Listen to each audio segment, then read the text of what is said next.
Welcome back, everyone, to another episode of Let's Talk Business. I'm glad you are here, regardless if you are listening in on 94.5 The Answer here in the upstate of South Carolina, or maybe you're catching a podcast on Google or Apple or Spotify, or maybe you're watching our weekly video series on YouTube. Regardless of how you found us, I am certainly glad you did.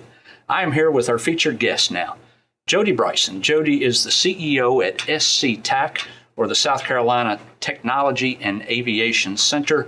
And SCTAC is dedicated solely to serving the aerospace, automotive, and advanced manufacturing industries. Jody, how are you, sir? I'm doing great, Rick. How about you? I'm doing well. It is good to have you here. I have been looking forward to this. I'm not just saying this. I've been looking forward to this conversation for a while. One, because I haven't seen you in a while and it'll be good to catch up. But two, I find SCTAC such an interesting place. There are so many different factors that are happening at SCTAC, and I want to talk about all of them. We'll get into all of that. I'll let you give that nice elevator speech. But before we do, I just kind of want to hit on a few things that people should know as we get ready to talk to you. One, it sets up on 2,600 acres. That's correct. It's a lot of space. Yes. It is home of the state's largest general aviation airport, an 8,000-foot long runway. Correct? Is that Correct. The longest runway in South Carolina? It's the longest general aviation runway in South Carolina, as opposed to some of our commercial airports. How long is a commercial runway? Just for probably 12,000. 12,000. Got it. Okay. It has a world-class automotive test track. It does there, which I have seen, and it's really cool. Home to well more than 100 technology innovation companies, which blows my mind that there are that many companies out there now. This one always cracks me up. It's got a full-service fire department dedicated just to those companies that are there. And maybe the coolest of all, it's home to Lockheed Martin, which in turn is home to the F-16 Fighting Falcon, which was a couple years ago named the coolest thing manufactured in South Carolina. I'm wearing my lapel pin. Is that what it is? Yeah. For those listening on the radio, Jody's got a lapel pin on of the F-16. I would not object to someone sending me one of those. I'll make a note. All right, Jody. So there it is in a nutshell. You tell me in your words about SCTAC.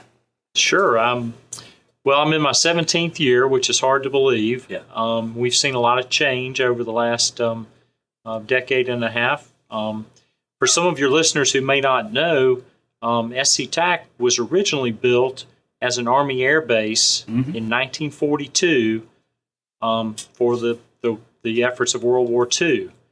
And it operated as an Army air base until the Air Force was created several years later, and it became an Air Force base. And that's when it was named after Captain John Donaldson, who was a World War I flying hero from the Greenville area. So it went from Greenville Army Air Base to Donaldson Air Force Base, and then it was decommissioned in 1963. I was aware of Captain Donaldson. I was not aware that the Air Force was not created until a few years after that. So the Air Force was not officially created until after World War II. That's my understanding, yes. I did not know that. Interesting. So you have 110 companies out there. Yes. I mean, we're talking automotive and aerospace, of course, advanced manufacturing in general, OEMs, suppliers. Yes. Give me an idea. Very diverse mix of industry at the park. After the base was decommissioned, the city and the county set up an organization to redevelop the base into an industrial park. And some of the very early entrants to that park were companies like Union Carbide Corporation. 3M set up a dual manufacturing site there. And then, a few decades later, Lockheed Martin came along as an airfield tenant. But there have been a number of other companies, such as Ethos Chemicals, which is a privately held company that has been out there for decades and has expanded multiple times. Michelin has an operation there that is primarily R&D, but they do some boutique manufacturing there as well. They've recently expanded. We have a lot of automotive suppliers. Diversified Coating Systems is a tier 2, tier 3 automotive supplier company. And then you've got You've got entities like Greenville Tech, who has their aircraft maintenance school located there at the park. Right. The South Carolina Army Air National Guard has an aviation center of excellence comprised of 3 separate state-of-the-art facilities serving all of their aircraft in the state, and housing all the Chinooks and Lakota helicopters. So you got Thermo Fisher, which is a multi-billion-dollar global company located in the park. Stevens Aerospace. The list goes on and on and on and on. And I bet they all come, they all stay, and they all expand, and for the most part are very successful. retention is good. It is good. I guess when you have an anchor tenant like Lockheed Martin, right, things are going to be good. I was not aware, I don't think, that Greenville Tech was out there, but of course that makes perfect sense. Fire department. Why do we need a fire department out there? Make sure the planes don't catch fire, or what? I mean, what? The fire department does a lot for the companies at the park. They provide customized, complimentary safety training for all the companies.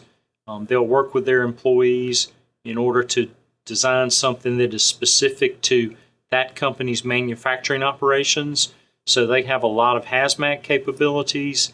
They're also first responders in the park, and they are constantly out working with companies. They're very pro-business, and they want to put safety first for whether it's a long-standing company, such as a 3M, or if it's a brand new company that's coming in for the first time and needs help getting those types of things established. The fire department has been there.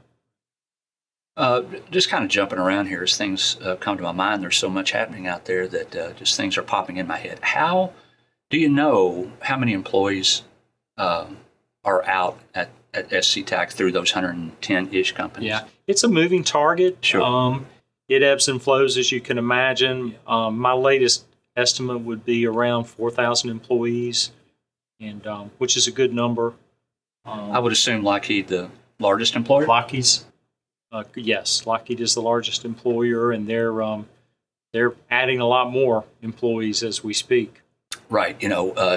Dr. Keith Miller was here, president of Greenville Tech. He was here for our last episode, and he sat right here where Jody was sitting. And we talked about a lot of things. We talked about how Greenville Tech supports manufacturing and aerospace and plenty of other industries. But we were focusing on manufacturing in the upstate of South Carolina. And we used Lockheed Martin. He used Lockheed Martin as an example of the types of conversations that the Greenville Tech folks might be having. So his example was they might sit down with a Lockheed Martin representative, and Lockheed might say, you know what, we need 275 people to do this job, and we're having trouble finding them. Let's partner and figure out how to get this done, and solve this workforce issue. And so we had that conversation. But Lockheed, always looking for folks, and what great jobs, and they pay well, and you don't have to have tons of education to get some of those jobs. That's right. Mechatronics certificate and a 2-year degree, right? That's exactly right. That'll get you in that door at Lockheed to do really cool stuff. I'll tell you a story. I was in Paris for the International Air Show with a delegation from the state of South Carolina recently, and we were meeting with some of Lockheed's corporate personnel there about the Greenville operations and how well things are going. And O.J. Sanchez told a story about he was recently touring the production floor for the F-16 and came across a young man who was working on the line, and he looked very young. And so O.J. went over and introduced himself to the young man, said, tell me your name and, how things are going for you. And the young man said, well, I started just a few weeks ago. I'm 18 years old, but I couldn't be happier in my job. And O.J., as you can imagine, was just beaming as he shared this story with us. And I'm thinking, how cool is that an 18-year-old was able to complete his high school diploma, complete the degree that he needed in order to produce billion-dollar, sophisticated, state-of-the-art aircraft being sold in a global marketplace, and be a key part of that, and just loving what he was doing. Right. It was just a great, great story. It is a great story, and it's funny because Dr. Miller and I also discussed that these high school students now have the ability to do what you call dual enrollment or early college, and so you can graduate high school with a 2-year degree, depending on what happens. And now you're 18 years old and doing something that cool. That's great. And making a good salary, by the way. And making a lot more than I did when I was 18. Oh my gosh! I guarantee you that's the case. There is a automotive test track out there. Yes. Tell me about it.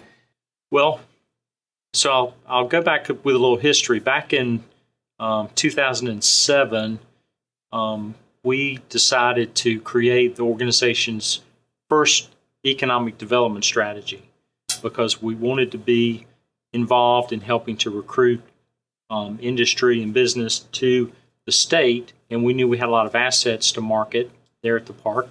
And so as a result of that, we identified a vacant runway that was 600 acres, a mile long straightaway, concrete straightaway that was a military runway, 300 feet wide, that was just kind of sitting idle in the park. And I've been thinking in the back of my mind, how can we figure out a way to work with our friends at CUI Car, which in 2007, they were just getting up and running as well, just a couple of years earlier than that. And I was talking with a gentleman, good friend by the name of John Boyette, and he said, I want to introduce you to somebody who's been involved in the strategic plan for CUI Car, because he pointed out that the one thing CUI Car doesn't have on their campus is a test track. They have lots of labs and lots of capabilities to do testing in-house, but nowhere could they go and really test in the real outdoor elements. And he said, I think your closed runway might have some potential there. So anyway, long story short, we had a couple of conversations, and the seed was planted. And not long after that, looking for a way to support the state's automotive industry, just as we've been supporting the state's aerospace industry for so many years with our airfield, we decided to go down that road. And so we created a brand, the International Transportation Innovation Center. We were able to get some funding from the state to do crack repair and resurfacing of that original mile-long, 300-foot-wide concrete straightaway, and we started marketing it. And one of our first customers was none other than Proterra Electric Buses, built right here in Greenville, South Carolina, right, just a few miles from our park. And since then, we've reached out and been successful in working with other companies such as Volvo Trucks out of Greensboro, ZF out of down in Lawrence County. Michelin has been a customer from time to time, and then most recently, Ford Motor Company set up an autonomous vehicle closed test bed at our track for one of their subsidiary companies, Latitude. So they're doing autonomous vehicle testing out at the track. What wonderful partnerships that you have been able to oversee and develop over these last couple of decades. It's been very exciting. It's been, of course it has. Been a real gratifying project so far. Sure. And I can't imagine that anything being more gratifying than Lockheed Martin coming in. How did that occur? I could not be more happy for Lockheed Martin Greenville. When I arrived at SCTAC in 2007, the organization was in the middle of trying to renew a 5-year lease agreement with the company. And the company needed $3 million worth of upfits to some of the facilities out there, which are pretty old. Some of them date back to the World War II era. Mm-hmm. The organization was having a struggle to come up with $3 million, but we did, and we were able to renew them. And then Lockheed's business at that time was 100% maintenance, repair, and overhaul work, which is primarily Department of Defense contracts. So it was a very cyclical business. They'd get a new contract and they'd ramp up, and then they'd finish that contract and they'd fall down. And it just was a constant up and down And there was always talk of, are they going to shut down? Are they going to move everything to Marietta? And then the opportunity came along for the F-16 production. And long story short, the F-16 had been produced in Fort Worth, Texas for decades. The company had made the strategic decision to produce the F-35 aircraft there. And so then they were trying to decide, should we just shut down the F-16 program or should we continue it in another location? And some wise executives at Lockheed said, we think there's a global market for these F-16s, which by the way, are the most sophisticated F-16s ever produced, the Block 70 F-16s. They're not your grandfather's F-16. And so they looked around the country, and Greenville, South Carolina was selected as the new site for the production of the F-16. So all of a sudden, that up and down pipeline had a steady line heading up in the right direction, which has taken a lot of the stress and worry about Lockheed Martin's role here in Greenville, South Carolina. Long term, we're not very concerned about that anymore, because Greenville today is the global home of the Lockheed Martin F-16. There's no other site in the world that does production and sustainment work in one location. Just another reason why the upstate of South Carolina is becoming one of the premier advanced manufacturing hubs in the Southeast, I think, and it continues to grow. Jody, great stuff. Great stuff. I appreciate you joining us. Rick, thanks for the opportunity. I really enjoyed it. You are welcome. Folks, that is Jody Bryson. He is the CEO at SCTAC, or the South Carolina Technology and Aviation Center. And that concludes another episode of Let's Talk Business. I appreciate you guys joining us, and we'll see you next time.